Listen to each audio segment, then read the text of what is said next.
Hi friends, ఈరోజు మనం నెల్లూరు జిల్లాలో ఉన్నటువంటి 2 మంచి ప్రదేశాలు చూడబోతున్నాం. మీకు ఖచ్చితంగా నచ్చుతాయి. మీకు కానీ నా వీడియో నచ్చినట్టయితే నా వీడియోకి లైక్ చేసి అలాగే మన ఛానల్ సబ్స్క్రైబ్ చేసుకొని మీ ఫ్రెండ్స్ అండ్ ఫ్యామిలీకి షేర్ చేయండి. ఈ వీడియో మీకు స్వీట్ అండ్ షార్ట్గా చెప్పబోతున్నాను. సో అదేంటంటారా, కోడితెత్తం అలాగే సోమశిల టూర్ అండ్ హిస్టరీ అనుకోవచ్చు మీరు అనేది. సో ఇంకా స్టార్ట్ చేద్దామా? ఫస్ట్గా మనం నెల్లూరు జిల్లాలోని కోడితెత్తం టెంపుల్ విజిట్ చేయబోతున్నాము. నెల్లూరులోని అతి ప్రధానమైన ఆలయాల్లో ఈ కోడితెత్తం ఆలయం కూడా ఒకటని చెప్పుకోవచ్చు. పెన్నా నది తీరాన పరశురాము నిర్మించిన కోటేశ్వర స్వామి ఆలయం. మీలో చాలామంది ఈ కోడితెత్తం టెంపుల్ విజిట్ చేసి ఉంటారు. కింద కామెంట్ సెక్షన్లో తెలియజేయండి. చూశారు కదా, గాలిగోపురం, పెద్ద మర్రి చెట్టు చాలా ప్రశాంతంగా ఉందన్నమాట. గర్భగుడి ముందు ధ్వజస్తంభాలు అలాగే 2 నందులు కనిపిస్తాయి. గుడి ప్రాంగణంలో ఎక్కువగా పురాతన రాతి బొమ్మలు కనిపిస్తాయి. అలాగే ఈ ప్లేస్ కూడా చూడండి, చాలా విశాలంగా ఉంది. ఇప్పటిలోనే ఎంత అందంగా చెక్కారో చూడవచ్చు. ఇక్కడ కొండని చెక్కి ఈ గుడిని నిర్మించారంట. ఈ కోడితెత్తం స్టోరీ చిన్న బ్రీఫ్గా చెప్పుకుందాం. పరశురాముడు తన తండ్రి కోసం తల్లి అయిన రేణుకాదేవి తలను ఖండించాడు. తను ఎందుకు వలసి వచ్చింది, ఆ తర్వాత ఆ పాపం పోయేదానికి శివకోటి లింగాలు ప్రతిష్ఠించాడు. నా తప్పు మన్నించండి అని శివుని దగ్గర వేడుకున్నాడు. మొదటి లింగం పినాకినిలోని ప్రతిష్ఠించడం జరిగింది. ఆఖరి లింగాన్ని ప్రతిష్ఠించడం జరిగింది. పరశురాముడు చెప్పిన మాటలకు ఆ పరమశివుడు చెప్పిన విధంగా 1 కోటి లింగాలను స్వయంగా వెలిసాయంట. ఇక్కడ ఇదంతా సంస్కృతం. కొంతమందికి అర్థమవుతుంది, కొంతమందికి అర్థం కాదు. ఆలయంలో అయ్యప్ప స్వామి గుడి ఉంది. శబరిమలలో 18 మెట్లు ఎలా ఉంటాయో ఇక్కడ కూడా అలానే ఉంటుంది. అలాగే సుబ్రహ్మణ్యం స్వామి టెంపుల్ విడివిడిగా ఉండడం జరుగుతుంది. అలాగే కామాక్షమ్మ అమ్మవారు అలాగే విఘ్నేశ్వర స్వామి సన్నిధి ఉండడం జరుగుతుంది. సో శివ కుటుంబం మొత్తం ఈ ఆలయంలో చూడవచ్చు మీరు అనేది.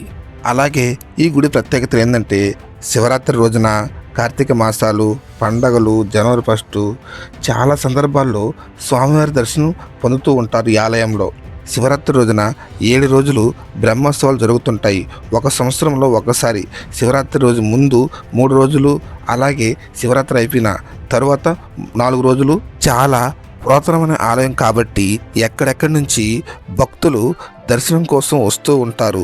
ఇక్కడ చాలా శివలింగాలు, స్వయంభూవలింగం ఈ ఆలయంలో ఉంది. ఈ కోటి లింగాలు చూడాలంటే స్వామివారి అభిషేకం సమయంలో చూడవచ్చు. అలాగే శివయ్యను చూడాలంటే తల దించుకొని చూడాలంట. అలాగే శివయ్య టెంపుల్ ముందు మరొక టెంపుల్ ఉంది. ఆ టెంపుల్ గురించి మనం వివరించుకుందాం. ఆ టెంపుల్ ఏంటంటారా, ఓం నారాయణ ఆదినారాయణ అనే పవిత్రనాద మంత్రంతో ఈ క్షేత్రానికి చెప్పుకునేది శ్రీ శ్రీ వెంకయ్య స్వామి గురించి. నెల్లూరు జిల్లాలో నాగులవెల్లటూరు గ్రామంలో 1897 సోంపల్లి పెంచలయ్య పిచ్చమ్మకు జన్మించిన వెంకయ్య స్వామి అప్పట్లో కొంతమంది చెప్పిన ప్రకారం మద్రాసు ప్రాంతంలో కొంతమంది యోగులతో కలిసి వీరు చాలా రోజులు అక్కడే గడిపారంట. ఆ తరువాత గొలగముడికి వచ్చారంట. ఆ తర్వాత పెన్బద్వేల్ తిప్పల్లో నివాసం ఉన్నారని, అలాగే ఆ ప్రదేశాన్ని ఆవాసంగా మార్చుకుని పండరి క్షేత్రంగా మార్చుకుని ఒక అభ్యున్నత జ్యోతి వెలిగించారని, ఆ జ్యోతిని 1 కోటి లింగాల జనాలకు ఉపదేశించారంట. అలా ప్రతిరోజు ఓం నారాయణ ఆదినారాయణ మంత్రం జపిస్తూ రోజు ఈ కోడితెత్తంలో ఒక మంచి వ్యక్తిగా గోపాల స్వామి అని ఉండేవారు. అక్కడికి వచ్చిన భక్తులు ప్రతిరోజు నిత్యం అన్నదానం, అలాగే ఇక్కడ భక్తుల కోసం కాటేజీలు, రూమ్లు ఉన్నాయి. ఈ ఆలయం సమీపంలో పెన్నా నది ఉండడం వల్ల అక్కడికి వచ్చిన భక్తులు స్నానాలు వంటివి ఏర్పాట్లు చేశారు.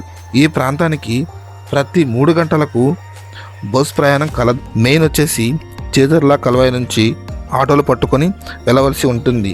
సో ఇది ఫ్రెండ్స్ కోడితెత్తం స్మాల్ హిస్టరీ. ఇక సోమశిలకి స్టార్ట్ అవుదాం. ఎంట్రన్స్ చూశారు కదా ఎలా ఉందో. ఈ సోమశిల చాలా మార్గాలు ఉన్నాయి. నెల్లూరు, చిత్తూరు, తిరుపతి, కడప ఈ మార్గాల నుంచి రావచ్చు. అలాగే ఇక్కడ 1985లో కృష్ణ గారి వజ్రాయుధం మూవీ చాలా భాగం ఇక్కడే తీశారంట. ఒకసారి వ్యూ చూడండి ఎలా ఉందో. ఆంధ్రప్రదేశ్లో ప్రధాన నదులలో ఒకటిగా ఈ సోమశిల ప్రాజెక్ట్ చెప్పుకోవచ్చు. ఈ డ్యామ్కి దిగువ భాగం మైలవరం, గండికోట డ్యామ్, సంగం బ్యారేజ్, నెల్లూరు బ్యారేజ్ ఉంటాయి. ఈ సోమశిల పర్యాటక స్థలంగా మారిపోయింది. మనం డ్యాము పైకి వెళ్ళాలంటే మెట్ల మార్గం నుంచి డ్యామ్ పైకి వెళ్ళవచ్చు, లేదా రోడ్డు మార్గం నుంచి కూడా పైకి వెళ్ళవచ్చు. ఒక్కసారి ఈ సీనరీ చూడండి. నీళ్లు ఒక్కసారి కిందకు వచ్చి అలా పైకి వస్తుంటే చూడడానికి చాలా బాగుంది కదా.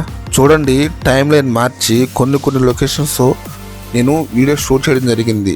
అసలు చూస్తుంటేనే చాలా అంటే చాలా బాగుంది. వాటర్ వచ్చే స్పీడ్కి పొగల్లా ఉన్నాయి. నా వాయిస్ కన్నా వాటర్ రియల్ సౌండ్ వినడానికి చాలా బాగుంది. నేద్దామా?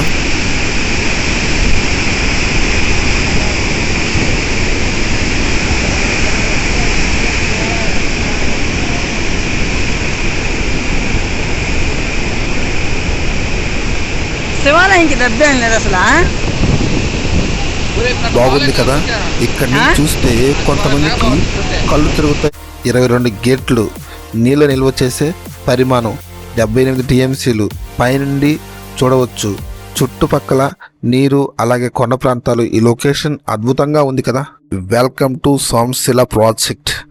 మరో పేరు కూడా ఉంది, SRBC, సోమశిల రిజర్వ్యూ బ్యాలెన్స్ కొనాలి. దీని నేమ్ మ్యాపింగ్ చూడవచ్చు.